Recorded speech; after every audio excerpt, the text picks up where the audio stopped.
Hello, everybody. We're going to get started in just a couple minutes. How's everyone doing today?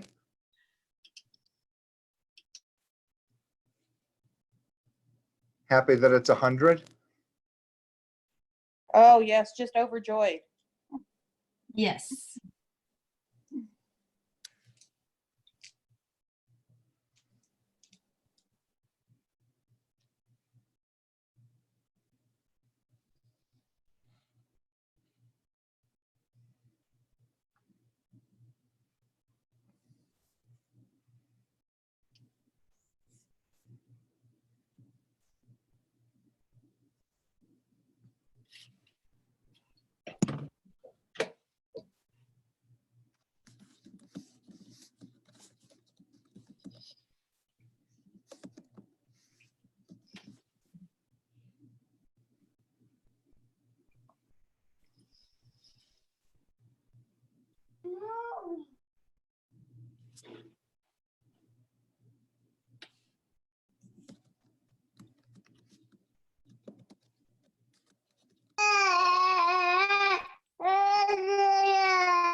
So Monica, give me a sign when you think we've got enough people, or the majority of the people. If we want to give it another 1 to 2 minutes, we have quite a few people that are just registering as they're logging in, and a few that pre-registered we're waiting for.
Should I stay on mute too, Monica? Definitely. If you want to say, if you want to start at 2:05, we'll be good to go. All right, start at 2:05.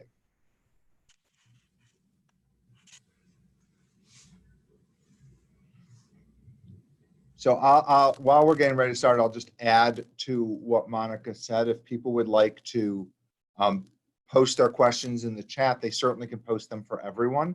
But if you would rather not have everyone hear your question, you could just direct it to me and I will read it anonymously out loud and do my best to answer it.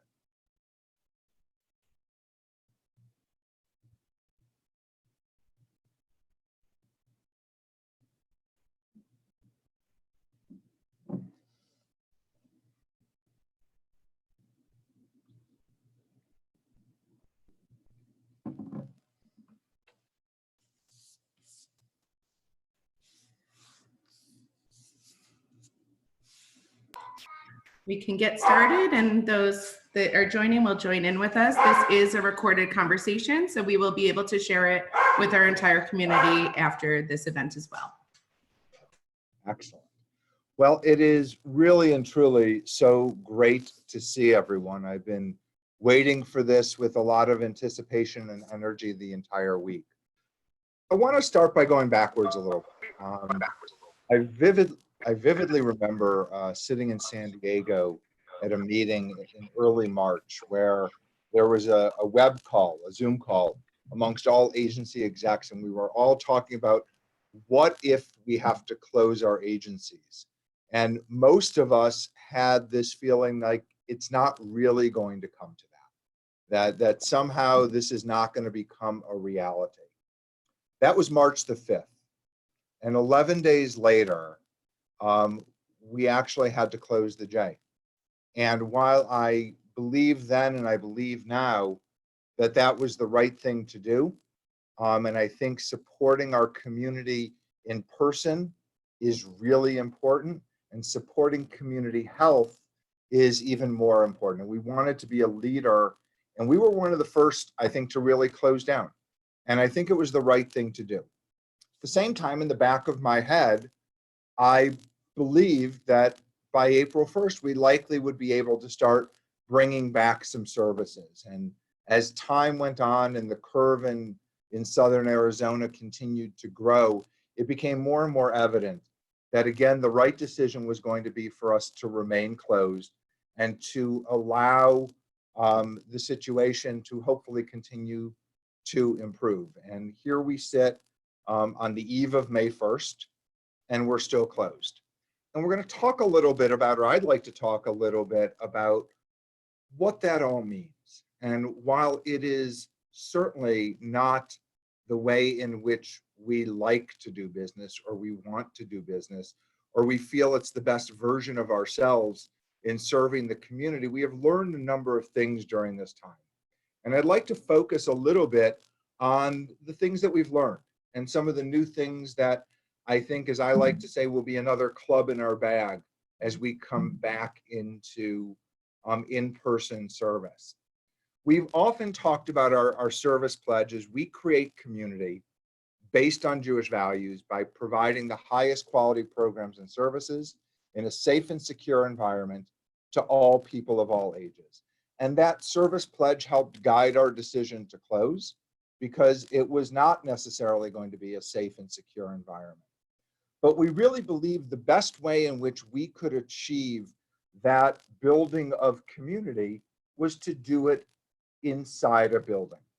And we believe that the town square that we refer to with such pride almost had to emanate at 3800 East River Road. And what we have learned over the last month or month and a half is that that's not necessarily the only way in which we can reach out to and engage with our community. We have learned that our building is a gift, and it is something that will be essential to our future ability to serve our community. But we have an expanded set of tools that I think we will be able to use as a team and as a community to be able to reach out and be a part of everyone's experience. it's gratifying today to see so many members of our team and so many members of the community joining us together on this call. And I am not going to talk for a half an hour. It is my hope that we will have much more of a dialogue, and there'll be an opportunity for people to ask questions, make suggestions, give their opinions. And again, I want to be really clear that while this is not ideal, and that this is very, very hard for many of us to try to work through this very difficult situation, both as members of the greater Tucson community, and certainly as people who care deeply about the JCC and what we've done. It is my hope that we have, during this period of time, not evaporated, that we have not gone away and ceased to be relevant in the lives of people that we serve, and that we have actually found some new things that I think will be part of our ongoing success. At the moment, our intention is to open by June 1st. And if we are able to exceed that, we will. We're paying very close attention to what the governor is saying, what the city of Tucson is saying, Pima County Health Authority. And tomorrow, I know the CDC is releasing their guidelines for childcare. One of the things that I'm really wrestling with is that we will open our building and we will make sure that we are safe and healthy. And we will put into our building and into our practice all kinds of new protocols that are around health and safety. We will be washing our hands, and we will have places for people to sanitize, and we'll be cleaning things a lot more, and we will be creating physical distance. And those are going to be the values and the policies that are recommended to us and that we will adopt. And this morning I looked at our own values. And so what are the values of the J? And our entire value system is based around creating connections and bringing people together and having these meaningful interactions. And as those two things exist today in parallel, we have to find the intersection. We have to find a way to be open, we have to find a way to be safe, and we have to find the way to be responsible. And there is an intersection there. And we will find that, and we will be able to create meaningful interactions. We will be able to be together in one place, and we will be able to ensure that all who come here are able to be as safe as we are able to make them, as this virus will continue on, probably beyond the date that we open. I don't use the word social distancing. I don't think that that's a thing that resonates with who the JCC is. We will talk about it in terms of physical distancing, because we need to create space between us, but our emotional and social connection needs to remain as strong as it always has been. Additionally, I don't think that we've been doing virtual programming. I think we've been using the online community as a platform to create real experiences. And until the day that we reopen, and likely beyond, we will use this new to us opportunity to continue to create connections amongst people. Our community is very important to who the JCC is, and the people that work here are the lifeblood of who we are, and we are anxious to get back to the real day-to-day work that we do within the building, and then to maintain this new work that we've started to do, so that those that may not be ready to come back into the building when that opportunity is there can continue to remain connected to the JCC. That's a responsibility that we take on very, very seriously. I'm going to pause for a moment and take a few questions, and then I have some other things that I want to share. So feel free to put it in the chat. If you would like to, you can try to unmute yourself, and let's see if we're not all talking at once.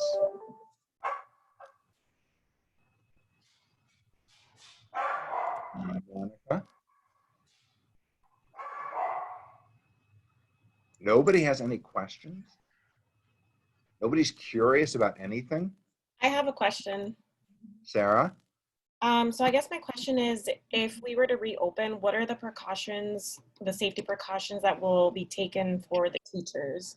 'Cause I know we've been talking a lot about keeping the community safe, keeping our members safe, but what about ways of keeping teachers safe, such as masks or the way that parents drop off the kids, or, you know, gloves? Like, is that, what are the steps with that? No, that's a really great question. And let me be very honest. I don't discern, when I say the community, our teachers, our staff, our faculty are all part of the community. So there is, when we talk about keeping the community safe, we're not saying that would ever be at the expense of the staff that are working here. That being said, we will be looking at new ways in which drop off will take place. We will be administering a protocol, which we're waiting to some degree for the CDC guidelines to come out to make sure that we fully develop what we're going to do as we're bringing kids in. One of the things that's very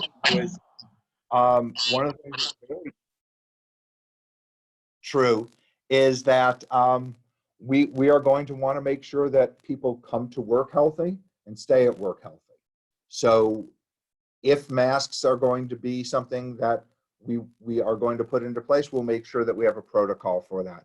I can't say whether we are or not today, but it is certainly part of the discussion. But thank you, that was a great question. Thank you. Any other questions? Hi, Todd. Hi. Um, Hi, Amber. I'm immunocompromised, and I know many of our members are. I'm sure, being elderly and amongst other health issues. Um, I'm I'm sure there's probably not a very clear answer as to how we would approach one, letting immunocompromised staff come back, but two, how you would allow, like, would there be certain hours for maybe immunocompromised members as well? Yeah, so the whole idea of hours is interesting. We've, again, having not made any of these decisions, I'll tell you the things that we're thinking about. We're thinking about modifying the hours on the front end. We're thinking about the sequence in which different areas of service will open. What I will tell you for sure is that it's not going to be date one and everything opens up. There will be a slow path. We're considering whether or not the weekends might be the prime time during the day for the health and fitness activities at the beginning, and we will leave the weekdays to at the beginning to our care-based programs, meaning early childhood, camp, and Taglit. We're certainly looking at some off-site locations for those three programs so that we can keep people physically spread apart. And we will be taking the temperature of all of us to ensure that we are healthy. In terms of people that are specifically immune compromised, we're going to say to some people, to all people, that you're also responsible for your health. So if you feel uncomfortable yourself, you should talk to your supervisor, you should talk to your family. And if it's not the right time for you to come back, then that would be, as a member or a member of the team, we would certainly respect that, because keeping people healthy and safe is the number one goal. Someone asked if we know if anyone at the J has come down with the coronavirus, and my answer is not to my knowledge. I would never say with definitive certainty that that's not the case, but there is nothing that has directly come to our attention that has said that.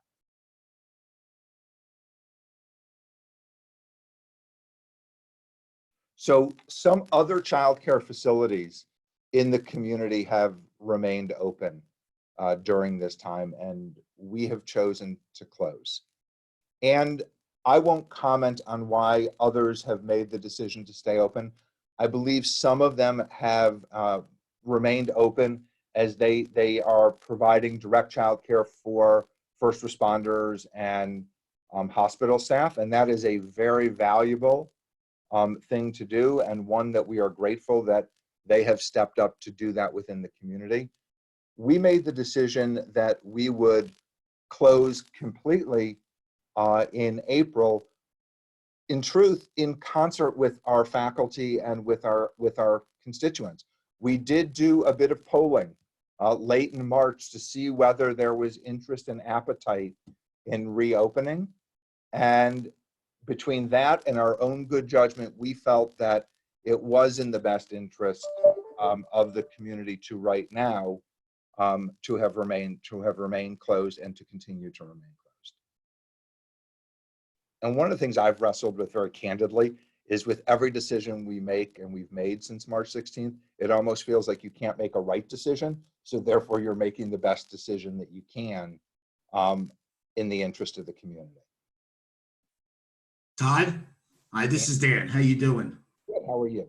I'm good. It seems to me, and I real tip of the hat for you guys who are handling this, but I think trying to get back up and running and get back in, I think it's a lot to do with confidence. That people, I mean, again, I'm one of those seniors who are compromised and, you know, and I get this disease, I'm in trouble. So it's a matter of the confidence that I have that as you and me and a lot of others, that as you begin to open up, how do you get us to have that confidence again? How do you make me feel comfortable about coming back in? And I think that's a lot of people. It's just fear right now. We don't know who's got it. There's no tests. There's none of that stuff. You know, maybe you can do testing at the J. But I mean, that's my issue. My issue, I think, is I know you guys, I have total confidence in you and your staff. Absolutely.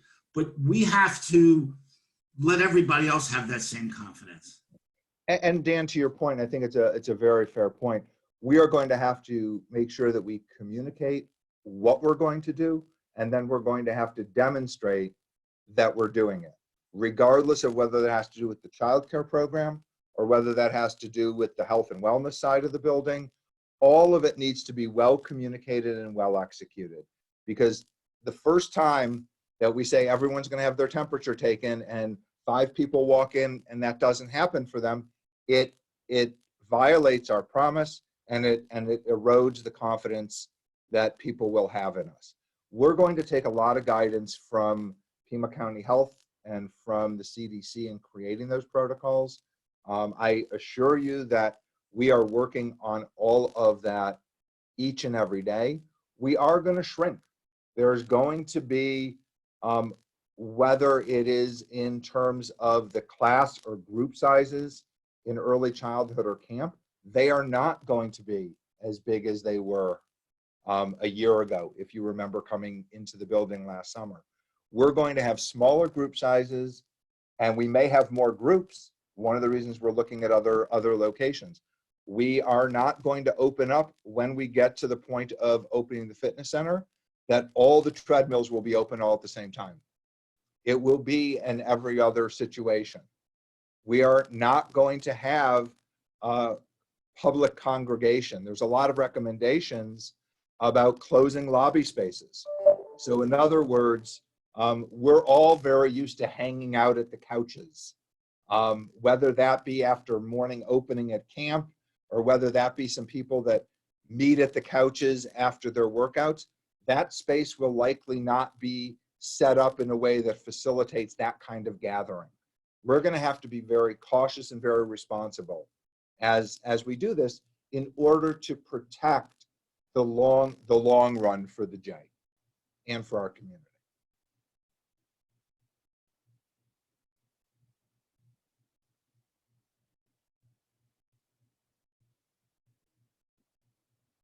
So I keep glancing over just to see if there are questions. It's not that I'm looking at something else. I just want you to know that. Todd, Hi, Christy. I have a question, and this is, I mean, I realize the JACC is doing everything that they can for their members and for, you know, trying to open up safely. But one of the questions I have for you is a lot of us right now are full-time working parents. Some of us are single full-time working parents. We have kids with special needs. And one of the biggest problems we're having is with the school shutdown, our children are not getting the social interactions that they need. And I'm wondering, has there been any consideration for maybe like a small Zoom play date for these children? I think that is a great idea and something we certainly should think about how we can facilitate that. I'm writing that down. But I think that's a great idea. Look, one of the things that very honestly we've talked about is this re-entry and what's that going to feel like.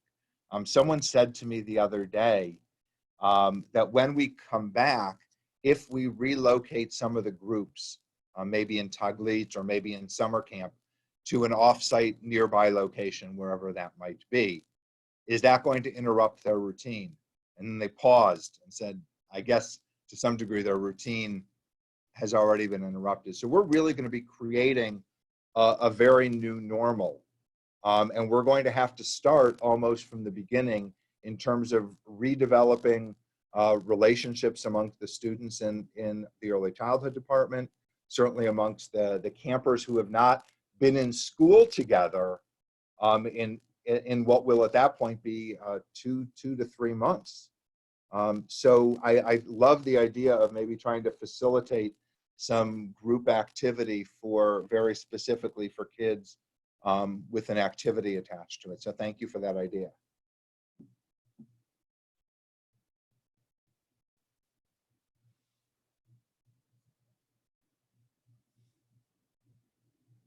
So one of the questions is, are we considering maybe using THA during the summer? And the answer is yes. I mean, we're certainly having conversation with them because obviously they won't be in school at that point.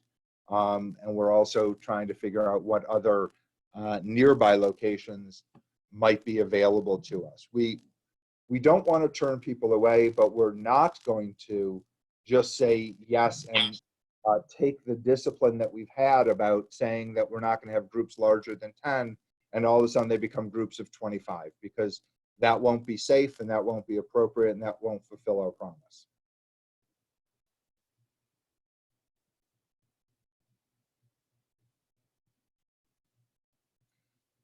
So at this point, our intention is that we will be opening camp on June 1st. Camp was scheduled to open the Tuesday of the last week of May.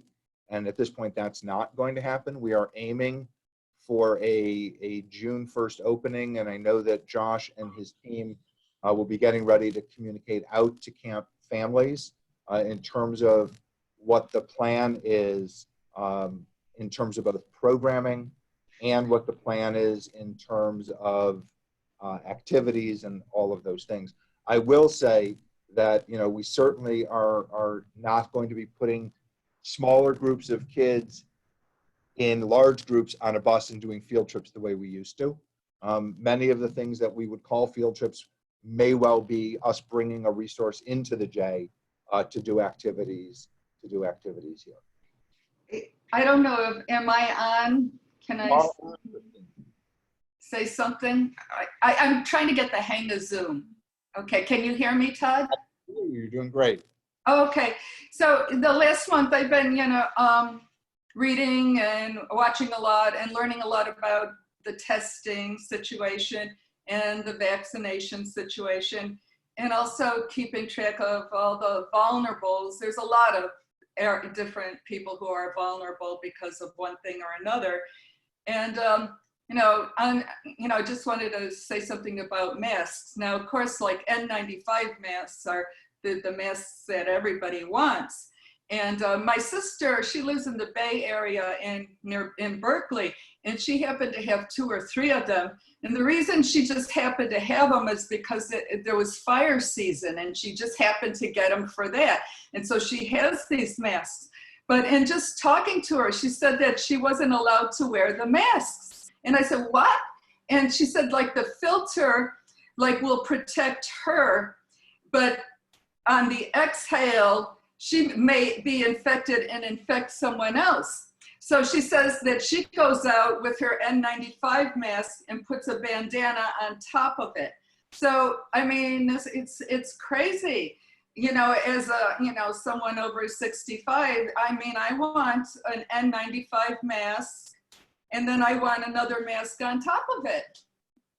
I mean, and the reality is that it's not out there. You have to go on the black market to get these things.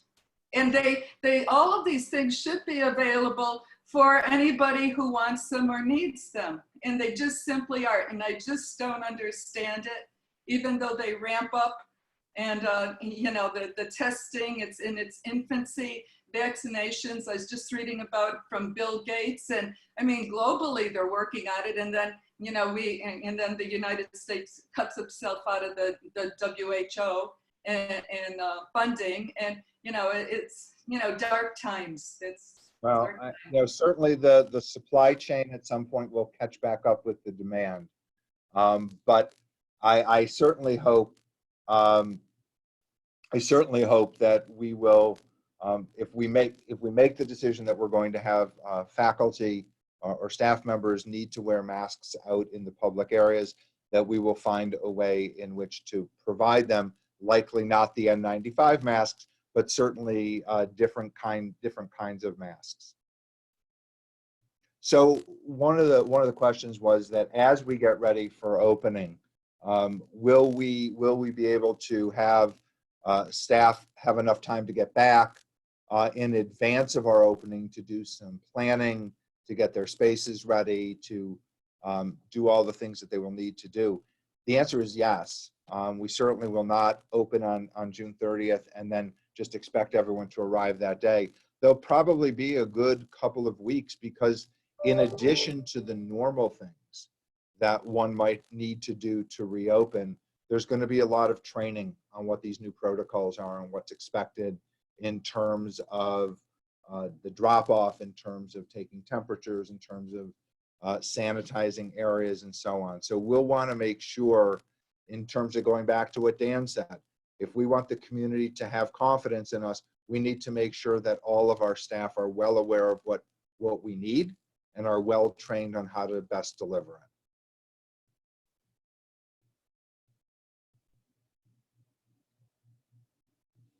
it. Todd, I have a question. Sure. Hi. So you just said, so the camp is opening on the 1st, and you just said reopening on June 30th. So EC's anticipated return date is the 30th of June? Our anticipated reopening date, which will likely start with early childhood, is June 1st. And specifically when and how we're going to bring the staff back prior to that will be communication that we'll have through Jolene in the not too distant future. Okay. And one more question, back to THA. Yeah. Once THA returns to school, what's going to happen with those spaces that we can no longer use at THA once school returns? So what I was referring to was the summertime. Oh, So, just a summer. Okay. Got right. you. I can't speak for THA today, and I don't know what their school opening plans are right now. I read in California, they're talking about maybe starting school in July. I have not heard that as something that's being considered anywhere in Arizona. But we're trying to be creative during the summer, where we typically add significantly to the census in the building, to finding creative ways to thin that out. Okay. And then so swimming's out of the question too, right? There won't be no swimming during summer. Not necessarily. Our hope is that during the summer, especially for the programs with the children, that the pool will be open. I don't expect at the outset that we'll be commingling general members swimming laps at the same time as children are taking lessons. We will have the changing areas then more readily available for the faculty and children to get ready for swim and to get changed back after swim.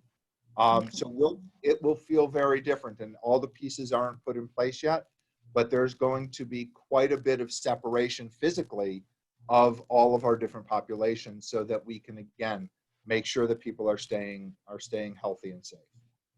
Okay, thank you. Todd, Dan again. How can we help?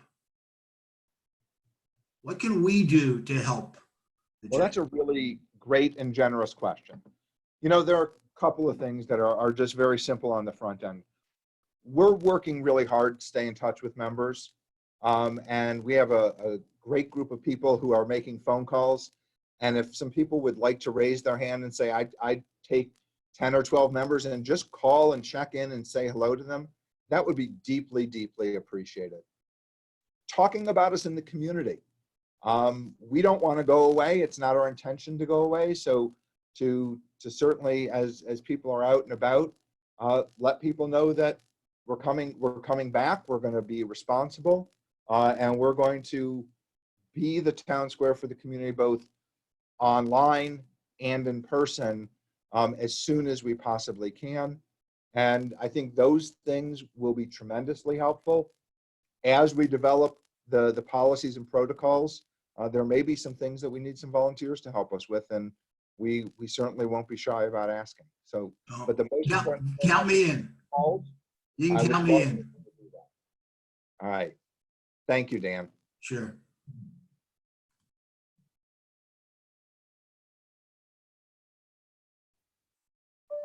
So as we come back, I know we're a little bit over our time, and I'm certainly happy to stay on for a little while longer.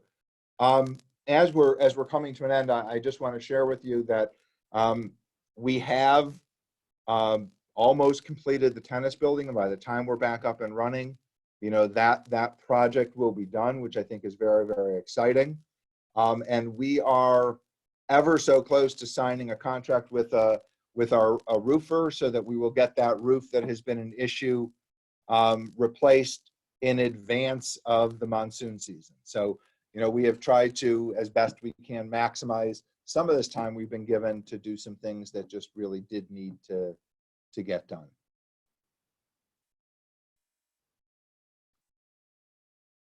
So in closing, what I'll share with you is that this has really been a pleasure.